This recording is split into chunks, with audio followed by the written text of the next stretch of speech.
If there's one video that I hope that our faculty and staff watch, it really is this one. Our department works so hard to provide help, but we can only help if we know something's broken or you need help. And the best way to do that, the best way to get a hold of us is to submit an IT work order. And that's what I'm going to show you guys how to do today. If you're logged into a Windows computer in District, real easily, we push an icon out to the desktop on our computers. We've got the FZSD IT work orders icon out here. Double click on that and you're right in. If you're on a Chromebook, we push bookmarks out for that. So if you open Google Chrome, or if you're on a personal device and you're not on a district provided Windows device, you'll have the fz.k12.mo.us bookmarks up here. And if you drop down there, FZ Tech website's right there, and that's how you can get to information about how to submit a work order. The other way, if you don't have any of that stuff, you can still just go to our department webpage, tech.fz.k12.mo.us. That's where I'm at right here. So on the very front page, we try to make this as easy as possible. Here's the information on how to submit a work order the first time. Now I'm logged in as John Zumwalt. He's never submitted a work order before. He's never even been into the work order process.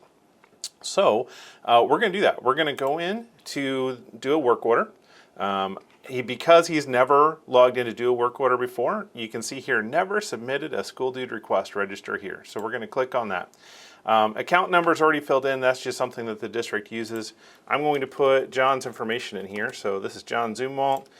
His email address is John Zumwalt.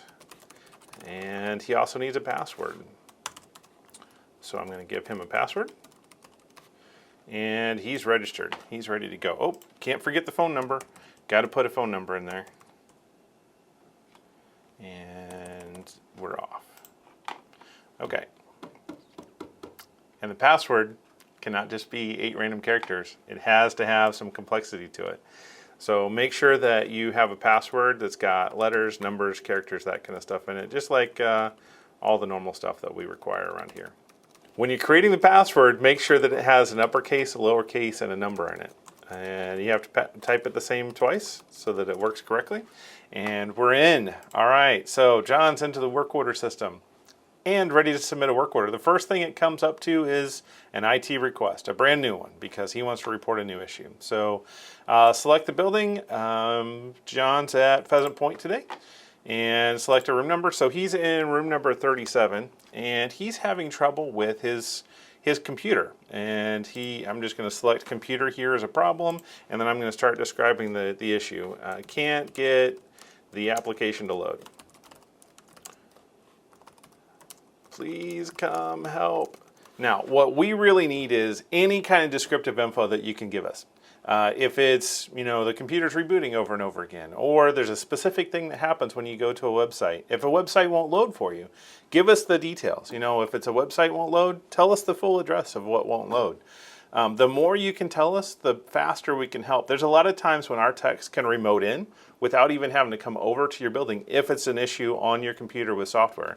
If it's a hardware issue, obviously we're still going to come out and help. We'll come right over, but we want to do it as quick as possible. So the more description you provide us, the way easier it's going to be for us to help. Last thing, it's really just this simple, the submittal password. It's a requirement on the system. The password is FZTech, all lowercase, no spaces or anything, FZTECH, and then hit submit. Once you do that, work order is generated, goes off to one of our technicians. They see the information. They will get to you as fast as possible. They're also going to have all your contact info, so email address, phone number, all that kind of stuff. If they need more from you to be able to fix the problem, they'll reach out.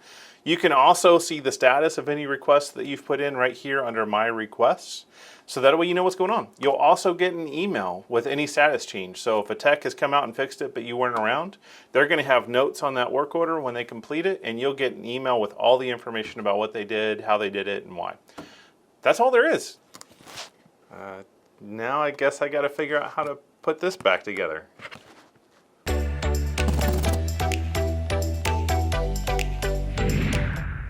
Apparently, I can't type to the password twice the same way.